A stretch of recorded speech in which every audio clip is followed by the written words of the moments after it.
Hello guys! Andito na naman muli ang inyong OFW na maghahatid sa inyong mga paboritong paborito kong iniidolo sa larangan ng shoes.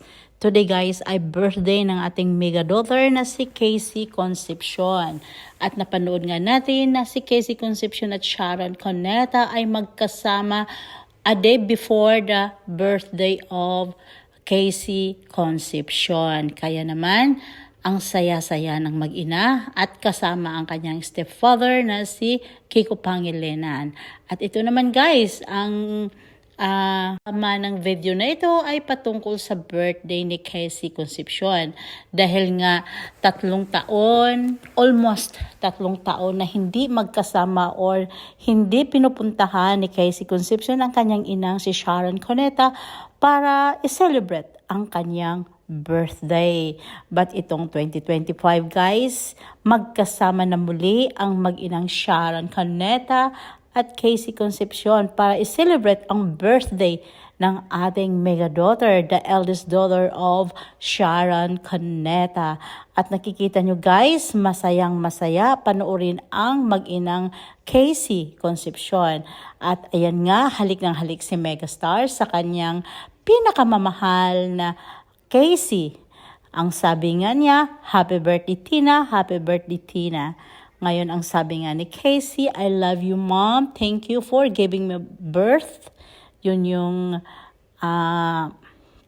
sinabi ni Casey Concepcion sa kanyang inang si Sharon Cuneta. Kaya guys, talaga nang abang-abang tayo sa mga kabilaang party, kung may party man na aktibidad para sa birthday ng ating mega daughter na si Casey Concepcion. Dahil i-upload ko rin dito sa aking channel, OFW, maghahatid sa inyo sa larangan ng showbiz. Lalong-lalo na sa inyong paboritong artista, no other than Casey Concepcion, Sharon Cuneta at Gabby Concepcion. Kaya ano kayang ganap guys after sa birthday ni Casey Concepcion at pagkatapos ng halalan, matutuloy pa kaya ang pagsasamahang Dear Heart Concert Tour na gaganapin sa Australia at kasama na ang Middle East? Matutuloy pa kaya ang kanilang Dear Heart Concert Tour?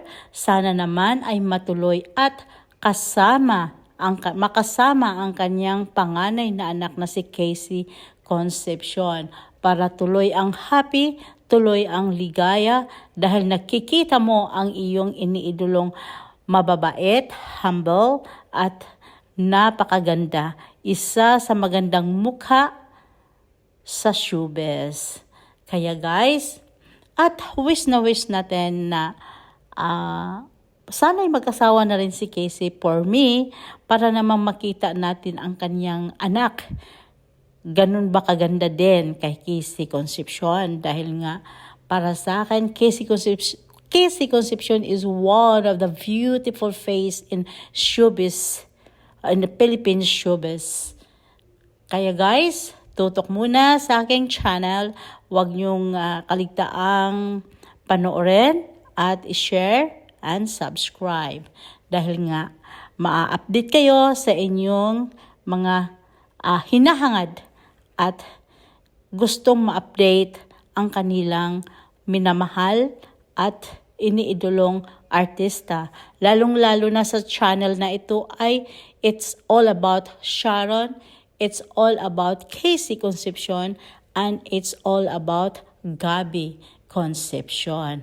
Kasi alam niyo naman na Sharon, Gabby, Casey Concepcion ay isa sa paborito kong iniidolo kong artista sa Philippine showbiz. Kaya guys, don't forget to subscribe and share my